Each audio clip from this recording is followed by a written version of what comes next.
cuidado. É, Senão tem o que bicho deixar vai pegar. E ela se joga no final, muito preguiçosa, bicho. Ela não. Será que ela tá fazendo. Nada. Cuidado, deixa enfiar na boca não. Cheio de óleo, mata. O que ela mais gosta é chá. Ah, pega dela, velho. Você quer deixar uma criança feliz? Dá um chinelo velho e uma chave. Acabou. Isso não é nada. Ai, você te conseguiu bater, velho? Não, tô filmando. Filma de novo, então. Vai lá.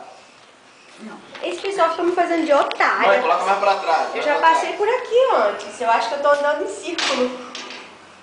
Balança a chave. Né? Que? Não, ela sabe onde tá, ela sabe onde tá. Ela tá indo atrás da chave mesmo. Legal.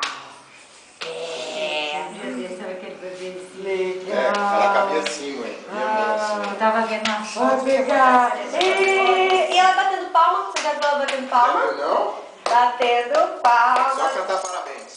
Aí eu de manhã cedo, eu fui pra praia com ela, sentei lá na areia, 6 horas da manhã, eu e ela na praia. E veio uma véia correndo, a véia correndo olhou pra ela, deu tchau, ela não deu tchau pra véia. Eu falei, mas você nem conhece a véia, você tá dando tchau pra quem você não conhece? Pra mim A ela Gil não tá sabe. ensinando ela a dar tchau todo dia quando Ela eu faz saio. assim, ó, fez Todo assim dia pra quando eu véia. saio de casa, ela pega a mãozinha dela e dá tchau, papai. Eu tenho que fazer tchau, tchau. Mas toda hora que eu entro em casa, eu tenho que fazer isso. A Gil faz isso. Cadê Vuvu?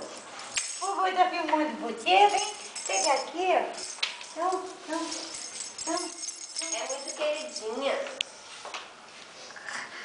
Ai. Pegou. Eu vou pegar. Ai, ninguém me segura agora. Agora ninguém me segura.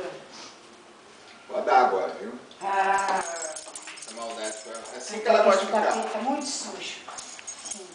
Assim que ela gosta de ficar. Cuidado pra não cair lá.